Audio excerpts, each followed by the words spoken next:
सर्व तरुण मंडळांनी छत्रपती शिवाजी महाराजांचा आदर्श नक्कीच घेतला पाहिजे। कारण 16व्या महिन्यात छत्रपती शिवाजी महाराजांनी स्वराज्याचे तोरण बांधले, त्यावेळेस त्यांना खूप संघर्ष करावा लागला। शेजारी आदिलशाही, पलीकडे मुघलशाही, डच, इंग्रज, पोर्तुगीज या सगळ्यांच्या डोक्यावर टेचून छत्रपती शिवाजी महाराजांनी स्वराज्याचं तोरण बांधलं।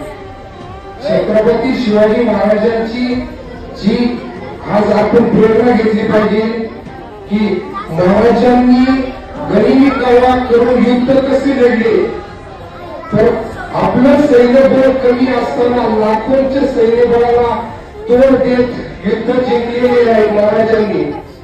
आज न घेता आपल्या राजांनी आपल्यासाठी एवढं काही केलेलं आहे।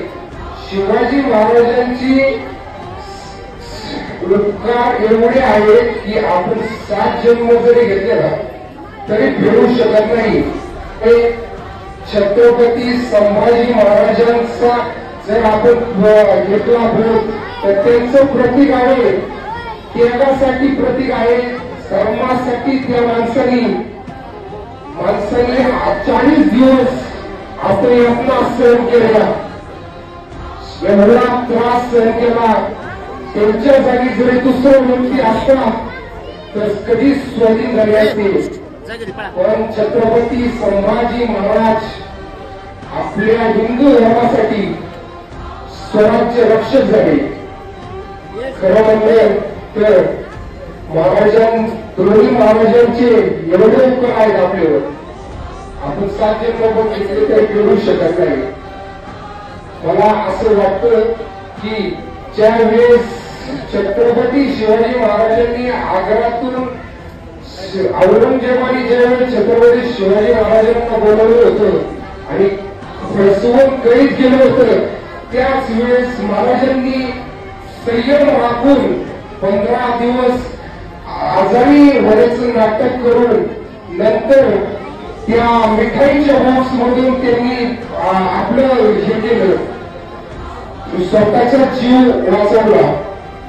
आज आग्र्यातून जर छत्रपती शिवाजी महाराज युक्तीने जर करू शकतात तर त्यांच्यासारखा बुद्धिमान आणि थोर राजा बघायला भेटत नाही आपल्याला। तर संभाजी महाराजांचं कर्तृत्व यासाठी आहे, छत्रपती संभाजी महाराज जेवढे बुद्धिमान होते तेवढे शौर्यवान पण होते।